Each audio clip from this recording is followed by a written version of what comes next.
ሰላም እንደናችሁ ዛሬ ማሳያችሁ የቺክን ሳሎን አሰራር ነው። እንደምታዩት በጣም ነው የሚያምረው። ለአሰራርም ቀላል ነው። ወደ አሰራሩ እንሄዳለን ማለት ነው። ዘይት እናገላለን። አንድ የደረቀ ሎሚ፣ አንድ የላውራ ቅጠል፣ ቀረፋ፣ ቅርንፉድና ሄል ሳይበዛ በትንሹ እንጨምራለን። ሽንኩርት ቡኒ እስከሚሆን እናበስለዋለን።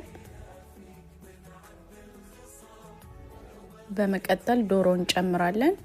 ዶሮን ከፈለጋችሁ በዘይት መጥበስ ትችላላችሁ። በዘይት ብትጠብሱት የተሻለ ነው። ስጋው አይፈራርስባችሁም። እኔ ግን ጊዜ ስለሌለኝ ኖርማል እንደዚሁ ነው ማለት ነው የምሰራው። ቀስ እያረኩ በመታዩት መንገድ እየገለበጥኩ አበስለዋለሁ ማለት ነው።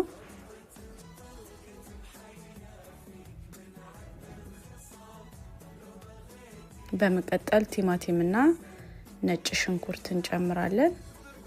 በደንብ ሚክስ እናደርገውና ትንሽ አብስለን ቅመሞች እንጨምራለን ማለት ነው። አንድ ማጂ፣ ጨው፣ ፓፕሪካ፣ ከሙን፣ አረቢ ባህራት፣ የድንብላል ዱቄት፣ እርድና የቁንዶ በርበሬ ዱቄት ነው ማለት ነው የተጠቀምኩ።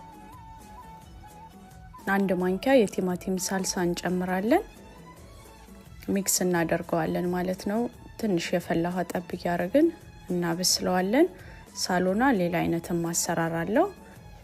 በስጋ ሰርቼ እለቅላችኋለሁ ማለት ነው። ሌላኛው አሰራሩ እንዴት እንደሚለይ ከዚህኛው አሰራር ማለት ነው። በመቀጠል የድንብላል ቅጠልና ማክዶናልድስ ሚጥሚጣ ቃሪያ እንጨምራለን ማለት ነው። ይሄንን ከፈለጋችሁ ሊወጣ ሲልም ማስገባት ትችላላችሁ።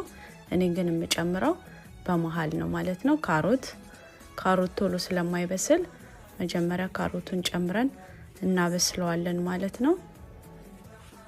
ካሮቱ መብሰል ሲጀምር ድንች እንጨምራለን።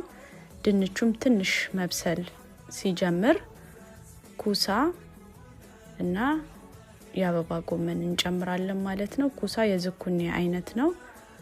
ትንሽ ካበሰልነው በኋላ እንዳይፈራርስብን አትክልቶቹ ውሃ እንከልሰዋለን ማለት ነው።